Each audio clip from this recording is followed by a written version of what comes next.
enfants, j'espère que vous avez passé de bonnes vacances. On va travailler encore une petite semaine comme ça avec la vidéo, avec internet. Et puis normalement, on se retrouve lundi prochain ou mardi prochain à l'école si tout va bien. Alors aujourd'hui, la vidéo va porter sur la lettre E. Alors la lettre E, vous la connaissez, hein, vous allez me dire, bah oui, parfois elle fait E, parfois elle ne fait aucun son. Et puis quand elle a l'accent aigu, elle fait le son E. Et quand elle a l'accent grave, elle fait le son E. Mais aujourd'hui, on va voir autre chose. On va découvrir que la lettre E, même sans accent, parfois, elle fait le son E. Alors pour ça, je vous ai écrit des mots. On va d'abord regarder les mots qui sont en rouge. D'accord? Je vais vous les lire pour bien entendre là où on a le E. Alors, une pierre. On entend le E ici. Une pierre. Une et puis Z. On entend le E ici. Avec le S qui zozote parce qu'il est entre deux voyelles. Il zozote, il a peur. La maîtresse. Tresse. On entend le E ici. Pourtant, il n'y a pas d'accent et on entend bien le E. On entend bien le E parce qu'il faut regarder ce qu'il y a derrière. Juste derrière le E, il y a quelque chose de particulier à chaque fois. Donc là, j'en ai écrit que 3, mais vous verrez que ça marche à tous les coups. Qu'est-ce qu'on a derrière le E ici? Derrière le E ici, on a 2 R. Derrière le E ici, on a 2 T. Et derrière le E ici, on a 2 S. Eh bien ça, c'est la première règle. Quand le E est suivi de 2 consonnes identiques, les deux mêmes, ça soit 2 R, 2 T, 2 S, 2 L, 2 N, 2 M, etc., le E va faire le son E. Donc on ne va pas dire une pierre, on va dire une pierre. D'accord? Et pour s'en souvenir, il y a un mot outil qu'on connaît bien, qui a cette règle-là. Je vais vous l'écrire et tout de suite vous allez le reconnaître, j'espère. E-L-L-E. On avait dit, ah bah oui, il faut se souvenir que E-L-L-E, eh bien ça fait L. Ben voilà, maintenant vous savez pourquoi ça fait L. Parce que le E est suivi de 2 consonnes pareilles, il est suivi de 2 L, donc il fait le son le, tout simplement. Donc grâce à notre mot outil L qu'on connaît déjà, on va pouvoir se souvenir de cette règle-là, que quand le E est suivi de 2 consonnes, il fait le son E. Sauf que ce n'est pas si simple, il y a une autre manière également. Alors on va regarder les mots en vert cette fois. Donc pour les mots en vert, si on les voit bien. Alors, je vous les lis. Un cercle, avec le C qui fait S, parce qu'il est suivi du E. Et là, on a E. Cercle.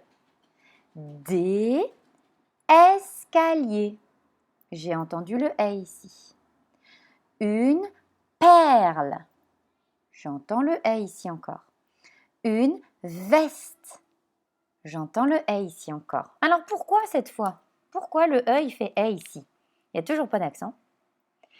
Eh bien, c'est pareil, il faut regarder ce qu'il y a derrière le E. Alors, ici derrière le E, on a le R. Ici derrière le E, on a le S. Derrière le E ici, on a le R.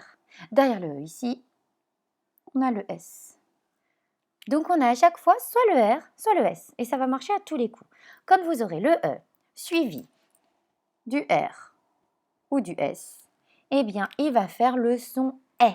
Un cercle, des escaliers, une perle, une veste. D'accord? J'ai mis un petit attention parce que il y a certains mots, on avait vu que le ER, il faisait E. Alors oui, le ER, il fait E quand il est à la fin du mot. Donc ici, là, le ER, il n'est pas à la fin du mot. Donc ça ne fait pas E. Par contre, si je vous écris, par exemple, ce mot-là, hop, j'ai écrit pommier. Parce que là, on a le ER qui est à la fin. Et le ER à la fin, on avait déjà vu que, que les mots, souvent les noms d'arbres, les verbes, et puis d'autres mots qui finissaient en ER, faisaient « et ». Là, le R, il est au milieu du mot. C'est pour ça que là, il fait est. Sauf qu'il y a une petite exception. Ce mot-là, je vais l'écrire ici, à la place de mon pommier. Hop. Et souvent, c'est des petits mots. Alors, ce petit mot-là, voilà, c'est pas la mais, c'est la mère. D'accord? Ce petit mot-là, c'est pas fait, c'est faire.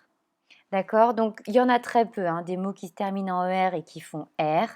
En tout cas, on va essayer de se souvenir de la mère en mettant le signe attention. Ça va pas faire le son E, ça va faire le son R. D'accord?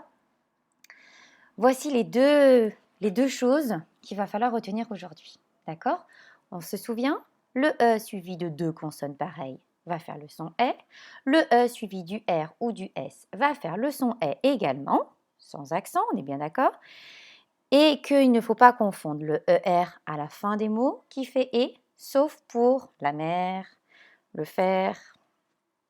Alors, vous allez essayer de m'écrire pour la prochaine fois en utilisant ces règles-là que vous venez d'apprendre. Vous allez essayer de m'écrire une noisette. Alors, c'est pas facile à dessiner une noisette. Hein. Une noisette, un peu comme ça. Voilà. Une noisette avec le et. D'accord? Donc, il va falloir mettre le E suivi des deux T. Noisette. D'accord? Et écoutez bien, il y a le S qui zozote. Hein? Noisette. Vous allez essayer aussi de m'écrire la ferme. La ferme, c'est l'endroit où on élève des vaches, des animaux, des chevaux, des cochons, des poules. On fabrique, on prend le foin pour les animaux, etc. Alors, la ferme, bon, je dessine un peu comme ça, hein, avec le tracteur pour aller chercher dans les champs. Hop, la ferme. Ferme.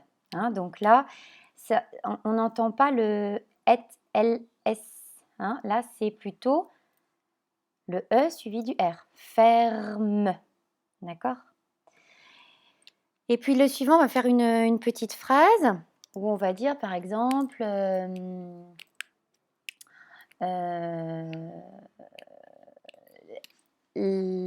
elle est belle. Je vais faire une petite dame. Hop. Non, très vite fait, hein, c'est pas le but.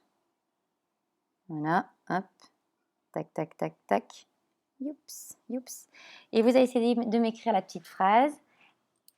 Elle est belle. D'accord? Elle est belle.